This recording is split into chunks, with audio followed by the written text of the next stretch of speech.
अस्सलाम वालेकुम दोस्तों, आज की इस वीडियो में हम बात करने जा रहे हैं दुनिया के उस पुरअमन और खूबसूरत तरीन मुल्क की जिसे दुनिया का आखिरी किनारा भी कहा जाता है। दरअसल हम बात कर रहे हैं एक दिलकश मुल्क न्यूजीलैंड की, जिसके बारे में कहा जाता है कि इसका 80% हिस्सा खाली है। तो आज की इस वीडियो में हम यही बात करने जा रहे हैं कि आखिर इतना पुरकशिश मुल्क होने के बावजूद भी इसका 80% तक हिस्सा खाली क्यों है। जबकि इसके साथ साथ हम आपके साथ ये भी शेयर करेंगे कि न्यूजीलैंड को पहली बार दरियाफ्त कैसे किया गया था, इस मुल्क में किस किस तरह के दिलचस्प काम किए जाते हैं और यहाँ कौन कौन सी खूबसूरत और दिलचस्प चीजें पाई जाती हैं। यकीनी तौर पर हमारी आज की वीडियो भी आपके नॉलेज में बेहद इजाफा करने वाली है। बस आपसे इतनी सी गुजारिश है कि वीडियो को शुरू से लेकर आखिर तक जरूर देखिएगा। तो आइए चलकर मौजू का बाकायदा आगाज करते हैं। दोस्तों, सबसे पहले तो आप ये जान लें कि न्यूजीलैंड पैसिफिक ओशियन के साउथ में ऑस्ट्रेलिया से तकरीबन 4000 किलोमीटर की दूरी पर मौजूद है, जिसे हैरत अंगेज तौर पर दुनिया का दूसरा सबसे पुरअमन और खूबसूरत मुल्क होने का एजाज भी हासिल है। ये मुल्क ऊंचे ऊंचे पहाड़ों, खूबसूरत झीलों, दिलकश नदियों और बेशुमार कुदरती हुस्न से माला माल हसीन तरीन वादियों के दिलकश नजारों की वजह से पूरी दुनिया में काफी अच्छी तरह से जाना जाता है। शायद यही वजह है कि दुनिया के कई मशहूर हॉलीवुड और बॉलीवुड मूवीज की शूटिंग भी इसी मुल्क में की जाती है। अगर आपने एक मशहूर तरीन Hollywood movie Lord of the rings देख रखी है तो जान लें कि इसकी शूटिंग भी न्यूजीलैंड में ही की गई थी। अगर बात की जाए न्यूजीलैंड की तारीख की तो आप दुनिया के नक्शे में भी साफ साफ देख सकते हैं कि ये बाकी दुनिया से काफी ज्यादा दूरी पर वाक़ है। शायद इसी वजह से इसे दुनिया का आखिरी किनारा भी कहा जाता है। यहाँ हैरान कर देने वाली बात यह भी है कि दुनिया के इस आखिरी किनारे पर इंसानी आबादी बसाई कैसे गई होगी। अगर तारीख का मुतालिया किया जाए तो इस बारे में हमें काफी सारी मुख्तलिफ किस्म की बातें पढ़ने और सुनने को मिलती हैं। कहा जाता है कि हजारों साल पहले एक माओरी नामी कबीले के लोगों ने सबसे पहले न्यूजीलैंड को दरियाफ्त किया था। दरअसल माओरी उन लोगों को कहा जाता है जो पैसिफिक ओशियन पर मौजूद तमाम तर आइलैंड्स, जिन्हें आम तौर पर पॉलिनेशियन आइलैंड भी कहा जाता है, इन पर रहा करते थे। लेकिन तारीख में हमें ये बात भी पढ़ने को मिलती है कि 13वीं सदी के करीब माओरी लोग इन तमाम जजीरों को छोड़कर बड़ी बड़ी कश्तियों में सवार होकर न्यूजीलैंड जा पहुंचे थे। और ये वो दौर था जब यूरोप दुनिया के बेशुमार जजीरों पर कब्जा करना चाहता था। लेकिन अगर माओरी कबीले की तारीख पर नजर डाली जाए तो हमें ये बात पढ़ने को मिलती है कि न्यूजीलैंड 13वीं सदी में नहीं बल्कि इससे भी तकरीबन 500 साल पहले एक कूपे नामी शख्स की जानिब से दरियाफ्त किया गया था। दरअसल कूपे नामी ये शख्स एक मछेरा था जो दूर दराज के समुद्री इलाकों में जाकर मछलियां पकड़ा करता था, क्योंकि उस वक्त इन लोगों की खुराक का जरिया सिर्फ मछलियों पर ही था, जिन्हें वो पकड़कर पकाते और अपना पेट भरते थे। कूपे नामी शख्स आए दिन किसी न किसी ऐसे समुद्री इलाके की तलाश में रहता था जहां जाकर इसे अच्छी खासी मछलियां पकड़ने को मिल सके। और इसी तलाश में वो एक दिन अपने आदमियों के साथ मिलकर पैसिफिक ओशियन की साइड पहुंच गया। कुछ दिन का सफर तय करने के बाद इन्हें एक ऊंचे पहाड़ों वाला जजीरा नजर आया। जब ये उस जजीरे पर पहुंचे तो वो ये देखकर हैरान रह गए कि उस जजीरे पर भेड़ बकरियों, मजेदार फलों और समुद्री जानवरों के अलावा और कुछ भी मौजूद नहीं था। और ये वही आयरलैंड था जिसे आज पूरी दुनिया में न्यूजीलैंड के नाम से जाना जाता है। उस वक्त कूपे को ये जगह काफी ज्यादा पसंद आई, इसलिए उसने अपने साथ मौजूद लोगों को वापस पॉलिनेशियन आइलैंड भेजा ताकि वो वहां रहने वाले माओरी लोगों को भी इस खूबसूरत जजीरे पर ला सके। इसके बाद बाकी लोग भी यहाँ आकर आहिस्ता आहिस्ता आबाद होना शुरू हो गए। उस वक्त इन लोगों के लिए सबसे अच्छी बात यह थी कि ये जगह बाकी दुनिया से काफी दूर थी, इसलिए इन्हें यहाँ किसी किस्म का कोई खतरा लाक नहीं था। मगर फिर यूरोप की नजर इस जगह पड़ी जिसने इस जजीरे पर कब्जा जमाने की ठान ली।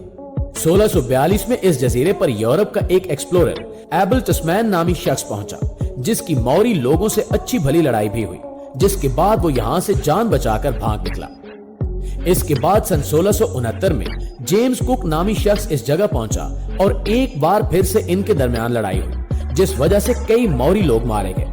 इसके बाद कई यूरोपियन लोग यहाँ जबरदस्ती बसना शुरू होते गए, जिनकी बिना पर यूरोपियन और माओरी लोगों के दरमियान कई जोरदार जंगें भी हुई, जिसके बाद आहिस्ता आहिस्ता करके माओरी लोगों का खात्मा होता चला गया। अगर बात की जाए आज के न्यूजीलैंड की तो आज के दौर में ये बाकायदा एक मुल्क बनकर पूरी दुनिया में अपनी खूबसूरती और दिलचस्प चीजों की वजह से जाना जाता है। आज यहाँ रहने वाले लोग चमड़े से हर तरह के काम लेने के माहिर हो चुके हैं। इसी वजह से आज इटली और फ्रांस में ऊन और चमड़ा न्यूजीलैंड से ही एक्सपोर्ट किया जाता है। इस मुल्क में आज ऐसे ऐसे दिलचस्प कारनामे सरंजाम दिए जाते हैं जिन्हें देखकर इंसान दंग रह जाता है। اگر آپ جہاز سے چھلانگ لگاتے سمندری لہروں پر سرفنگ کرتے یا شیشے میں بند شارک مچھلیوں کے درمیان لوگوں کو دیکھنا چاہتے ہیں تو سیدھا نیوزی لینڈ پہنچ جائیں۔ اس ملک کے دائیں بائیں دونوں جانب خوبصورت سمندر اس ملک کی خوبصورتی کو اور بھی چار چاند لگا دیتا ہے۔ جہاں نیوزی لینڈ کے ہمسائے ملک آسٹریلیا میں بے شمار سانپ پائے جاتے ہیں تو وہیں اس ملک میں ایک بھی سانپ دیکھنے کو نہیں ملتا، اور اگر کبھی جھاڑیوں وغیرہ میں کوئی سانپ نظر آ بھی جائے تو فوری طور پر اسے پکڑنے کے لیے ٹیم کو اطلاع کر دی جاتی ہے۔ اس ملک میں ایک کیوی نامی خوبصورت پرندہ بھی پایا جاتا ہے جسے اس ملک کا قومی پرندہ مانا جاتا ہے۔ دنیا کی خوبصورت ترین آبشاریں اور دلکش ندیاں زیادہ تر اسی ملک میں دیکھی جا سکتی ہیں۔ اس کے علاوہ اگر بات کی جائے یہاں کے موسم کی تو نیوزی لینڈ کا موسم بھی اپنے ملک کی طرح کافی سہانا مانا جاتا ہے۔ جون جولائی کے مہینوں میں یہاں سردی کافی زیادہ پڑتی ہے، جبکہ نومبر اور دسمبر میں یہاں گرمی پائی جاتی ہے، اور بارشیں اس ملک میں سالانہ تقریباً 1600 ملی میٹر تک ریکارڈ کی جاتی ہیں۔ اس کے علاوہ نیوزی لینڈ کی ایک دلچسپ بات یہ بھی ہے کہ اس ملک میں بھیڑیوں کی تعداد انسانوں سے تقریباً 7 گنا زیادہ پائی جاتی ہے، جبکہ گائے کی تعداد بھی یہاں کافی زیادہ دیکھنے کو ملتی ہے۔ یہی وجہ ہے کہ اس ملک میں 12,000 کے قریب بڑے بڑے ڈیری فارمز بنائے گئے ہیں جہاں دنیا کی سب سے بہترین گائیں رکھی جاتی ہیں۔ یہی وجہ ہے کہ آج نیوزی لینڈ کا گوشت پوری دنیا میں ایکسپورٹ کیا جاتا ہے۔ ایک رپورٹ کے مطابق 2019 میں نیوزی لینڈ نے صرف گوشت ایکسپورٹ کر کے $46 بلین کما لیے تھے، جو کہ واقعی ایک حیران کن بات ہے۔ یہاں کے لوگوں کی ایک حیران کن بات یہ بھی ہے کہ یہ 2000 جانوروں کا دودھ صرف 2 گھنٹے میں نکال لیتے ہیں، کیونکہ وہ یہ کام ہاتھوں سے نہیں بلکہ مشینوں سے سر انجام دیتے ہیں۔ یہ ایک صاف ستھرا ملک ہے۔ نیوزی لینڈ کے کسی بھی کونے میں آپ چلے جائیں، آپ کو کسی جگہ بھی گندگی دکھائی نہیں دے گی۔ آکلینڈ نیوزی لینڈ کا سب سے بڑا شہر کہلایا جاتا ہے۔ ایک اندازے کے مطابق آکلینڈ کی آبادی تقریباً 15 سے 16 لاکھ تک پہنچ چکی ہے۔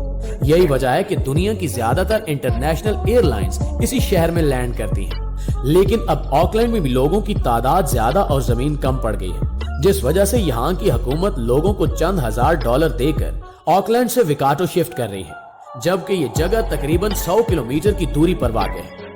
دنیا کے قدیم ترین درخت بھی آپ کو نیوزی لینڈ میں ہی دیکھنے کو ملیں گے۔ تازہ سبزیوں اور فروٹس کے اس ملک میں ہزاروں کی تعداد میں فارمز بنائے گئے ہیں جنہیں یہ دنیا بھر میں ایکسپورٹ کر کے اربوں ڈالرز کماتے ہیں۔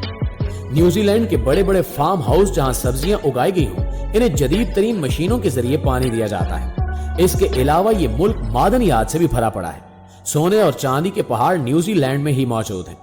اگر بات کی جائے نیوزی لینڈ کی آبادی کی تو اس وقت اس ملک کی آبادی تقریباً 50 لاکھ کے قریب پہنچ چکی ہے۔ آبادی کم ہونے کے باوجود بھی نیوزی لینڈ کا شمار آج دنیا کی خوبصورت اور دلچسپ ترین ملکوں میں کیا جاتا ہے، اور اگر نیوزی لینڈ کو قدرت کا جغرافیائی معجزہ قرار دیا جائے تو یہ غلط نہیں ہوگا۔ جی تو معزز دوستو، یہ تھی ہماری آج کی ویڈیو۔ اس حوالے سے آپ دوستوں کی رائے کیا کہتی ہے کمنٹ کر کے ہمارے ساتھ شیئر ضرور کیجیے گا۔ انشاءاللہ آپ سے ملاقات ہوتی ہے اگلی ویڈیو میں، تب تک اپنا خیال رکھیے۔ اللہ نگہبان۔